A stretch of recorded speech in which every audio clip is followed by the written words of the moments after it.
Donc voilà la fin de l'opération. J'ai remis un peu d'amande amère pour neutraliser les abeilles, elles n'attaquent plus du tout. Ensuite j'ai pris un outil de jardinage qui est là. Un outil de jardinage d'1,50 m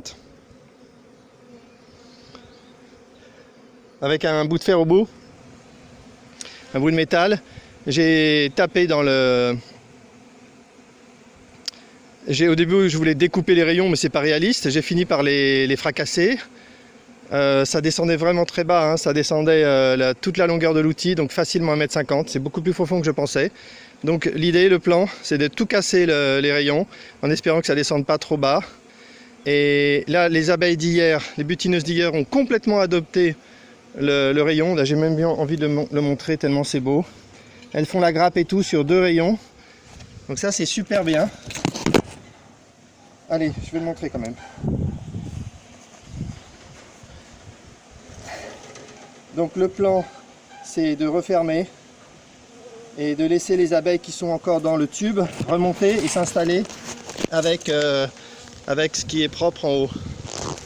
C'est très réaliste. Hop, je vais attraper un rayon pour le montrer. Voilà un rayon qui est complètement... Voilà un rayon qui a complètement été adopté cette nuit par les butineuses. Elles sont en train de tout nettoyer. Hop. Et même un autre rayon. Eh oh, tu descends là. Et un autre rayon, elles font une grappe carrément.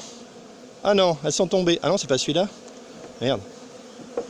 Oh, elles sont tombées les pauvres. C'est pas grave. C'est pour ça qu'elles volent. Voilà. Donc elles ont adopté la ruche du haut. J'ai plus qu'à tout refermer. Et revenir. Les ouvriers pourront travailler parce que je vais mettre un toit. Et je reviendrai demain pour voir. Évidemment, si toutes les abeilles sont redescendues dans la cheminée, c'est terminé. Tout est foutu, c'est terminé. Allez, pause. Voilà, c'est terminé. On comprend ce que j'ai fait. J'ai remis un bloc. J'ai déplacé les rayons qui étaient en bas, les 3 rayons. Je les ai mis sur le bloc du dessus. J'ai remis le couvre-cadre. J'ai remis un toit en tôle. Il y a plein d'abeilles éparpillées partout. Mais d'ici un petit moment, elles vont se regrouper dans la ruche.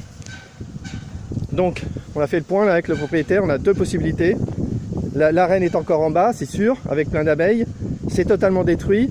Si elle décide de rester en bas, probablement que demain tout sera foutu parce que les abeilles vont se regrouper autour d'elle. Mais comme je pense que j'ai tout détruit, elle va remonter un peu parce que son espace n'était pas tout à fait en bas, c'était au milieu. Elle va remonter un peu, elle va voir qu'il n'y a pas de rayon, elle va continuer de monter. Elle va finir par voir le gros paquet d'abeilles qui est dans les rayons. Elle va voir que c'est propre, elle va voir que les abeilles travaillent tranquillement. Et pour moi, c'est un espace qui est sombre, puisque c'est dans la ruche, donc c'est comme la cheminée. Pour moi, elle va penser que c'est encore son espace de vie, et elle va s'installer. Voilà, c'est le pari que je fais. Bah, on verra ça demain. De toute façon, ça va être vite vérifié, parce que si ce soir, il n'y a plus d'abeilles dans la ruche, c'est qu'elles sont dans la cheminée, ça veut dire qu'on a tout perdu, on a juste détruit un nid. Et si elles sont... Et normalement, donc l'alternative, bah, c'est qu'elles seront regroupées dans la ruche. Et en tout cas, il n'y aura plus d'abeilles dehors d'ici 1 heure. Ce qui veut dire que demain, les ouvriers pourront continuer de travailler sur ce joli toit qui est complètement à remplacer. Donc voilà un petit panoramique que je n'ai pas fait hier. J'étais un peu stressé. La panoramique des hauteurs de Brunoy. C'est très très beau. Beaucoup d'arbres. La canopée, presque. Allez, c'est parti. J'arrête cette vidéo. J'espère qu'elle sera visible cette fois. C'était moins en mode Blair Witch Project. C'est terminé pour aujourd'hui. Cet après-midi, je vais à Paris sur l'île de la Cité pour installer une petite ruche à un Parisien qui m'a demandé. Au départ, je n'avais pas trop envie de mettre une ruche de plus sur un toit de Paris, mais là, c'est quand même l'île de la Cité.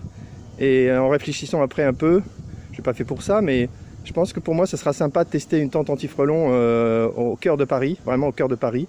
Ça sera quand même spectaculaire. Donc voilà, donc je suis reparti là. Je suis pas totalement mécontent de cette opération parce que je pense qu'il y a une chance que ça marche. D'habitude, c'est n'importe quoi. Et là, c'est n'importe quoi, mais avec une petite chance. Allez, c'est parti, je stoppe la vidéo cette fois.